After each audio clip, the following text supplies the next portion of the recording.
रश्मि, चल, सब खाने के लिए राह देख रहे हैं। माँ मुझे भूख नहीं है। ये क्या तरीका है? पूजा के लिए नीचे नहीं आई, नाश्ते के लिए नहीं आई, क्या चाहिए तुझे? माँ प्लीज मुझे अपने हिसाब से करने दीजिए। क्या हिसाब है तेरा? बता मुझे कि तेरी मनमानी चलेगी, तू जिद करती रहेगी, हम मानते रहेंगे। इतनी बड़ी मुश्किल में लाकर खड़ा कर दिया है तूने, लेकिन हमारी नहीं सुननी तुझे। मुंह क्यों फेर रही है? मुंह फेरने से कुछ नहीं होगा। आज मुझे तू बता, क्यों छोड़कर आई है ससुराल? बोल, क्या परेशानी है तुझे? जमाई से और तेरे बीच इतना क्या मनमुटाव हो गया कि बात सीधी तलाक तक आ गई? बोल। माँ नहीं रहना मुझे उनके साथ। अरे क्यों नहीं रहना? क्या कमी है निखिल जी में? प्यार नहीं करते तुझसे, मारपीट करते हैं तेरे साथ?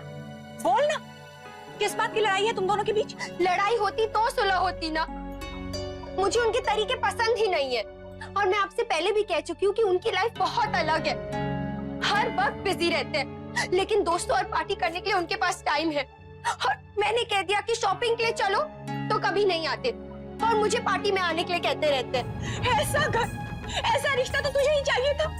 अब जो तेरी ससुराल की रीत है उसे तू निभा, हम सब ने निभाया है। माँ आपके जमाने की बात अलग थी। बिल्कुल नहीं थे, वो जमाना आज भी है। हमारे देश की, हमारे समाज की परंपरा ये हजारों साल से चलती आ रही है, आज भी वही है और हमेशा वही चलेगी। रिश्तों को निभाना पड़ता है। बचपन से तूने ये बात सुनी है, लेकिन समझ में नहीं आई। रिश्तों की डोर को जोर से जकड़ के रखना पड़ता है रश्मि। देख रही, गलती जमाईसा की भी होगी, लेकिन तेरी भी कम गलती नहीं है। माँ आप शांत हो जाइए। नहीं बहू, कहने दे मुझे, क्या बचपना कर रही है? पार्टी और खरीदारी को लेकर अपना घर छोड़कर आई, इतनी सी बात पर तलाक चाहिए? माँ इतनी सी बात नहीं है। इतनी सी बात ही है। ये बचपना है रश्मि, तू बचकानी बातें कर रही है। क्या चाहती है? निखिल जी काम काज छोड़कर घर बैठे रहे, तुझे खरीदारी पर ले जाने के लिए? बस कीजिए। तू कब बड़ी होगी रश्मि? प्लीज माँ आप यहाँ से चलिए। चलिए रश्मि अभी गुस्से में है, हम बाद में बात करेंगे। चलिए भाभी मैं बुला रही हूँ।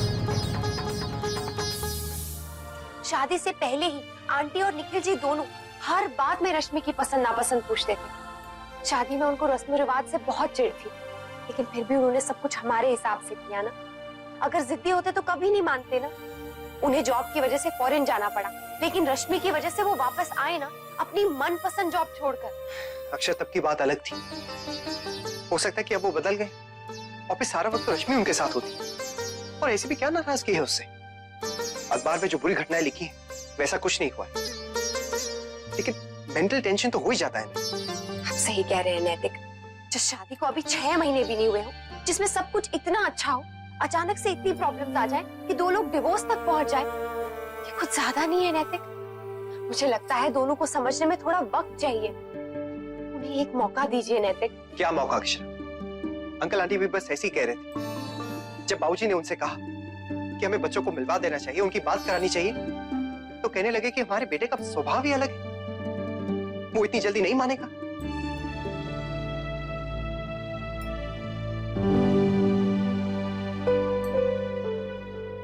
रश्मि मैं जानती हूँ तुम किसी से बात नहीं करना चाहती, लेकिन बस एक बार मेरी बात सुनो। भाभी प्लीज।